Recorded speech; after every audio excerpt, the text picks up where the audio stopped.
What 4-year-old do you know whose IQ is 200% higher than Einstein?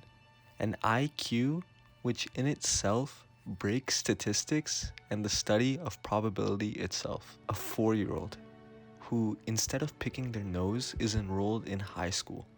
A 4-year-old who not only has smarts beyond the charts, but who can also exert energy for a sustained period of time at a relatively high speed, making Olympians pale in comparison. And a 4-year-old who can break and shake houses with nothing but these hands. Anais isn't your typical 4-year-old. You know, the ones who are worried about eating dirt and touching grass. Anais's interests lay far beyond the reach of many 4-year-olds, giving her the honorary place in this series with a video detailing all her impossible feats in our world. From her abnormally high IQ, which breaks calculators, to her abnormally high strength and endurance, which break houses. She may not be the strongest Watterson comparatively in terms of power, but in terms of smarts, I think it's safe to say she has that covered. Let's start off with what most of you have probably been expecting for some time now, calculating the strength of Anais in her most powerful mode, the absolutely high endurance running mode. The Annihilator. In the Annihilator mode, rumors have it that Anais can break anything through her chop, of course. This was said by her brothers, so let's not take this at face value, but rather take it as a form of marketing, left up to the consumer to determine the truthfulness of this statement. Done, of course, through some calculations. Finding Anais's angular velocity, we have a value of around 91.25 radians a second, and angular acceleration of around 2,943 radians per second squared. Multiplying this value by the length of Anais's arms, as that is the radius of the rotating object, the linear acceleration of Anais is just 529.74 meters per second. And then multiplying by the mass of her arm, which is 0.36 kilograms, we get the force, which is just 190 newtons. With this, what we can conclude is although the force is very little, the speed is very high, since she is moving very swiftly. Thus, it will still be possible for her to maybe break anything. In a scene where a brick is thrown at her, she shatters the brick in some time, and thus, depending on the time it took for her to stop contact with the brick, the force applied on the brick can be found. This time comes out to be around 0.008 seconds on the low end, as this is the time it takes her to reach the brick from the position she was in before the brick was thrown at her, assuming the speed is still 91.25 radians a second. With everything in mind, Anais's linear momentum is around 6.3585 newton seconds, and furthermore, since her hand stops for a split second, the force she puts into the brick is 6.3585 divided by 0.008, which is then a force of around 800 newtons. Breaking the house, however, would require substantially more force, and unfortunately, it is very near impossible to calculate the force she herself exerted to an exact degree, but we can instead find the force required to break a piece of wood similar to the cross-sectional area she broke. Of course, this will be far less than the force she used to shatter the wall. Taking the ultimate tensile strength of oak wood to be 5.5 megapascals as per this article, and the cross-sectional area of the piece that Anais broke to be just 0.75 meters, all squared, the force required to break this piece with such generous assumptions is around 3.09 times 10 raised to the 6th newtons. Now, as per the more complex case of all the pieces shattering, if any of you would like to tackle this problem yourself, and I encourage all of you to try, I can give some supporting information.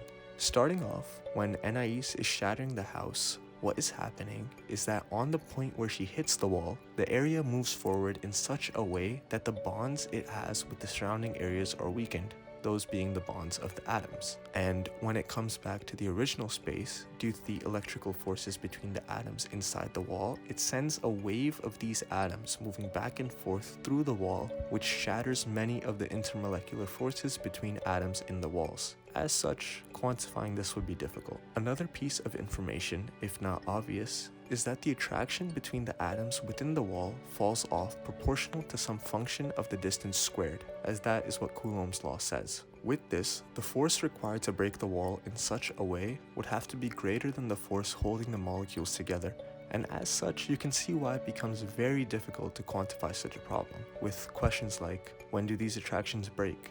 In what way are the forces arranged within this structure?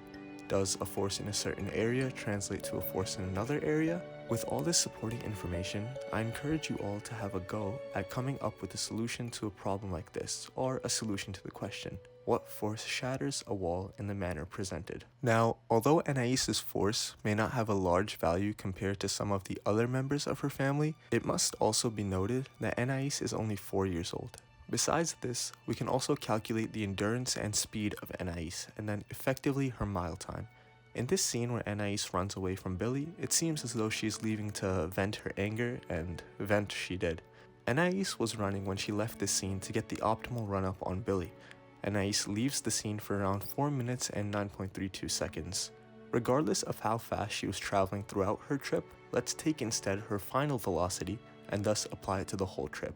As Anais jumps to kick Billy, all her previous velocity stays, since an object in motion stays in motion unless acted upon by another force, which also explains why it's so hard to get up at 6 AM, but not so hard to stay awake till 6 AM. Anais covers her final meter in just 0.04 seconds, which means throughout her travels, she was traveling at an assumed constant speed of 25 meters per second, on the low end, since she has the speed on the final stretch of her run, the point where most of her energy is lost, and thus giving her the inability to move as fast as she possibly could have. With Anais traveling at 25 meters per second and then running for 249.32 seconds, multiplying the two numbers together, we find that Anais ran a total distance of around 6,322 meters, or 6.322 kilometers, in just 4 minutes and 9.32 seconds. Dividing 6,322 meters by 4 minutes and 9.32 seconds, we find that Anais runs at a rate of 1.501 kilometers per minute, or around 90 kilometers an hour. And for those of us who measure distances in football fields and weight in cheeseburgers, the distance Anais covers is around 3.87 miles. Finding Anais's mile time, we have that she runs a mile in just 1 minute and 4 seconds at a speed of 56 miles per hour, sustained over 4 minutes, almost 4 times faster than the best mile time in the world of 3 minutes and 43 seconds by Hicham El Guerrero of Morocco in 1999. Okay, now besides her mile time, what about the force her legs exert onto Billy when she hits him with her legs? So, just to make the math a little easier, let's assume that Billy has half the mass of Anais. Since momentum is conserved, Billy has 0 momentum initially, and Anais has a momentum of around 1980 newton seconds. Since Anais's mass is around 79.2 kilograms, as calculated by this blog post, and her velocity is 25 meters per second, which when multiplied together gives 1980 newton seconds. After Anais stops moving, all her momentum is transferred to Billy, and therefore the initial momentum of 1980 newton seconds is equal to the final momentum of the system, which is the momentum of Billy and Anais, and since Anais has 0 momentum, all the momentum of Anais previously is now Billy's momentum. Or more simply, Billy has a momentum of 1980 newton seconds after Anais kicks him. Since we assumed Billy's mass to be half Anais's mass, Billy's mass is 40 kilograms, and thus the speed Billy travels at is around 50 meters per second, because velocity equals momentum divided by mass. Since it takes Billy around 0.04 seconds to reach this speed, his acceleration is around 1,250 meters per second. Taking the acceleration and multiplying by the mass of the object, the force on Billy was around 50,000 newtons, which is reasonable due to the age and mass of Anais. Probably the most astounding feat of power Anais has done is her ability to teleport, or as realistic as it gets, run extremely fast. The Amazing World of Gumball is based off Vallejo, California, and as such, many of the locations can be found in real life. If we take the initial position of the trio to be inside their home on some address in Vallejo, California, which can be found on the internet since I forgot, the pair's final position was on the freeway, and luckily for us, we have some clues as to where they are exactly. The sign in the scene points towards the container port, which can be assumed to be the port of Oakland, and luckily for us, a sign similar to the one shown in the show exists in real life. and is around 25 miles away from the home. From the time we see Gumball's vision go black to when he removes his hands, a time of around 0.64 seconds passes. With values for the distance and the time, and also knowing the pair to have not been moving initially, the acceleration can also be found through d equals 1/2 at squared. Rearranging the equation and solving for a, we have an acceleration around 194,881.494 meters per second squared. And then solving for the final velocity at that point through the equation Vf equals Vi plus At, we find a final velocity at that point to be around 124,724.156 meters per second. Now let's find the mass of the object. A newborn child weighs around 0.255 kilograms and a toddler weighs around 40 pounds. An average human weighs around 150 pounds, and thus the ratio of toddler to average human is 40 divided by 150 pounds. Gumball and Darwin, in their average human phase, weigh 67.1 and 46.9 kilograms respectively, as found per the previous blog post. Thus, taking the previous numbers of their older weights and multiplying by the ratio, we get a toddler weight that the pair have of 19.74 kilograms for Gumball and 13.79 kilograms for Darwin. Summing up the masses of the parts, the total weight of the object is around 33.785 kilograms, and thus, since F equals ma, the force Anais exerts to transfer the two onto the interstate is around 6,584,071.27 newtons. The kinetic energy she has while moving at the point she is dropping them off is 2.6 times 10 raised to the 11th joules, the power is 8.212 times 10 raised to the 11th watts, and the momentum is 4.213 times 10 raised to the 6th newton seconds, all done by a mere 4-year-old. And now, finally, to shift the house. What Anais is doing is either moving or rotating the center beam she is kicking with some force, which applies a torque and thus rotates it so that the entire house shifts as well. The center beam inside Anais' house, we can assume goes all the way down to the basement, and as such, the beam itself is around 8.84 meters. The thickness of this beam is around 0.35 meters, and thus the entire volume of the beam is 8.84 times 0.35 squared, which comes out to some number. And the density of this type of wood, which is, I'm guessing, oak wood, is 600 kilograms per meter cubed. Thus, the mass of the beam itself is the density multiplied by the volume, which then comes out to a mass of around 650 kilograms. The mass of the house itself is around 1.86 times 10 raised to the 5th kilograms, and thus the normal force on the house is around 1.86 times 10 raised to the 6th newtons. Let's assume the coefficient of friction between the house and whatever it's resting on is 0.5, and thus the force of friction is then 9.3 times 10 raised to the 4th, which is subsequently also the force Anais uses to move the house, or rather the force that would be required to move the house. It can be assumed that she is either rotating the beam in some way, which is causing the house to be displaced in a certain way, or that she moves the center beam some way, which carries the house with it. Regardless, the two statements are somewhat equal. The force from a single foot of Anais to move the house is around 9.3 times 10 raised to the 4th newtons, and for both legs, we can multiply this value by 2, which then comes out to 1.86 times 10 raised to the 5th newtons for both legs, which can also help to explain her increased speed and also her insanely strong endurance. With this, let's see how fast or strong Anais' arms would have to be to make Gumball's cheeks move like a kite for 1.6 seconds. We will assume that the skin is somewhat like a spring as per my own calculations, and thus the force of said spring is F equals kx. K being the spring constant and x being the displacement. The spring constant for skin can be found by setting the force equal to the gravitational force by holding a hand up and resting the arms, as I have shown in this experiment here.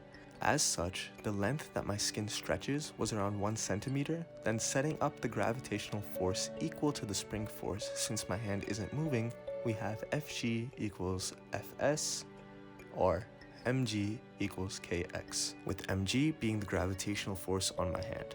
Rearranging for k and substituting in 0.559 for the mass, 0.01 for the displacement, and 10 for the acceleration due to gravity, the spring constant comes out to be 559 newton meters. Let's also find the surface area that the wind was touching inside Gumball's mouth. This surface area is around 1/4 of the total surface area of Gumball's head. Let's assume that Gumball's head is spherical with a radius of 0.33 divided by 2 meters. The total surface area of a sphere is 4 pi r squared, but since we're looking for 1/4 of the total, we get pi r squared, and plugging in all values, we have a surface area of 0.085 meters squared that the wind is hitting inside his mouth. Now, with this, let's find the acceleration of his cheeks. Gumball's cheeks travel around 0.07 meters in 0.08 seconds, giving a distance and a time.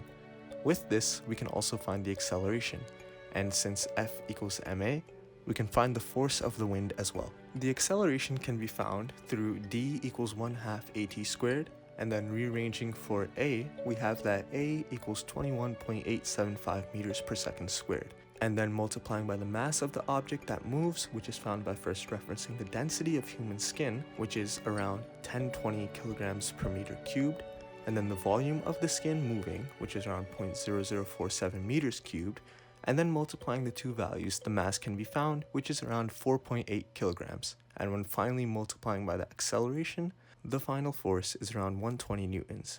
And thus, we can also finally find the wind speed as well that Anais creates by using the equation of air resistance and rearranging for velocity. And when doing so, we have that velocity equals the square root of 2f divided by rho a times the drag coefficient, with the air density being around 1.225 kilograms and the coefficient of air resistance being around 1 and a surface area of 0.085 meters and the force being 120 newtons. Plugging in all values, the wind speed is found to be around 48 meters a second, going for around 1.6 seconds, meaning the total amount of air that she puts into Gumball's mouth is around 77 meters of air and around a wind speed of 172 kilometers an hour, which is close to a moderate tornado of 106 miles per hour winds, classified as a F1 scale tornado. Some other notable aspects of Anais besides her physics and abnormally high IQ would be her increased endurance as well as ability to have hatred manifest itself into her body, giving her the ability to grow fangs and turn her eyes black, likely due to the double P genes she has, or the PP genes for power from her mom and dad. Her mom's genes allowing her to grow fangs like a cat, and likely her dad's genes giving Anais increased endurance and speed. Speaking of IQ, this analysis wouldn't be complete without quantifying Analysis's IQ. Although these numbers may be a little bit skewed, let's take a deep dive into Anais's IQ. In the last video on Anais, I took the peak of Anais's chronological age to be at just 4 years old. We found this through referencing that most people learn how to read and write at around 4 years old, which is what Anais was doing. She was reading and writing to have her brothers framed. What I failed to account for is that Anais is proficient in physics and chemistry, making makeshift explosions through the use of her knowledge of chemistry, which most people come to learn how to do in 11th grade in US schools, at an age of around 16 to 17. Since Anais is proficient in basic chemistry, meaning she understands how explosions come about, understanding that molecules must expand immensely quickly in a closed container, driving up the pressure of that container, and must react with oxygen for an explosion with fire. Anais must have a mental age of around 16 to 17. We'll take 16 to be the lower bound. We also need to find Anais's chronological age, which is her literal real age, as being the days from her birth. The days from Anais's birth is just 1. That's it. All this is happening the day after she is born, meaning Anais must be 1 divided by 365 years old. We converted this into years since all our units must be the same, years to years and days to days. The IQ score is calculated by mental age divided by chronological age times 100, which is also the reason why most people's IQ scores go down as they age. Not because they're getting dumber, which is possible, but more likely that the bottom denominator of the equation is catching up with the mental age of a person, bringing the IQ score down, as dividing by a whole number makes it smaller. And since mental age also cannot go up indefinitely, this aids to the lowering of IQ scores. We have Anais's mental age of possibly 16 on the extremely assumed side, and dividing it by her not so assumed chronological age, which is 1 day old divided by 365 days a year, we have an insanely high number of 5,840, which we will then multiply by 100 to get the IQ, which then comes out to be that Anais has an IQ of 584,000 at just 1 day old. With this, since IQ scores are distributed in a normal distribution described by the probability density function, we can find the percentile that these scores fall in. Plugging in all the numbers into the probability density function, however, will not give us this answer, since the function machine breaks plugging in such a high number. It returns that the percentile is infinitely far away from the rest, which isn't too far away from the truth actually. So instead of letting it go like a normal person, let's instead find the near exact percentile Anais's IQ is in. The normal distribution function is defined as 1 divided by sigma square root 2 pi times e raised to negative 1/2 times x minus mu divided by sigma squared, where sigma is the standard deviation and mu is the mean. From this, we can calculate the probability, which is in turn 1 minus the percentile, in which someone would have an IQ of 584,200 or higher, taking the integral of the normal distribution curve, since the probability is defined as the area under this curve, and the integral gives us our area. Through some mathematical restructuring and multivariable calculus, Anais's percentile comes to around 1 minus 1 divided by 15 squared times square root 2 pi times 4.7 times 3.72 raised to 7.5 times 10 raised to the 8th times 10 raised to the minus 3.3 times 10 raised to the 9th, which is near, if not very much higher than everyone, which would also mean that the probability of someone in our world having an IQ this high is basically 0. Which, just to show how unlikely that really is, the previous number expanded is 0 point with 2,872,092,796 zeros and an 815 at the end of all those zeros, which is subsequently 35,025,521 times more zeros than the atoms in the entire observable universe. And the atoms in the entire observable universe is 10 raised to the 86th, which just goes to show generally how smart Anais is that she broke the scales. More realistically, however, with fewer assumptions, Anais is 4 years old while being in 9th grade. Most 9th graders are at an age around 15 when they enter the grade, and as such, we can take Anais's mental age to be 15, although I still believe it's higher. Not by much though. Now we can take 15 divided by 4, her mental age divided by her chronological age times 100, which gives a lower bound of her IQ to be a guaranteed 375. So thus, her IQ goes from 375 guaranteed all the way up to 584,000. Regardless of her IQ, she's smarter than Einstein and Hawking combined on the low end. And while on the high end, let's not even try to bring up a comparison because of the difficulty to quantify a 584,000 IQ. Again, taken with a grain of salt, since this was based heavily on some assumptions. With these words, I leave you. Although it may not have been too exciting to see not so insanely large numbers quantify Anais Watterson's strength, something which should be noted is that she's quite literally built different than her other family members, that is. On the lower end, her IQ is already much greater than that of the world's greatest geniuses, and on the high end, it becomes non-quantifiable. And thus, the brain power itself is astounding in and of itself. The smarts she has trump any character which one brings to the table, which effectively should allow her to defeat any character.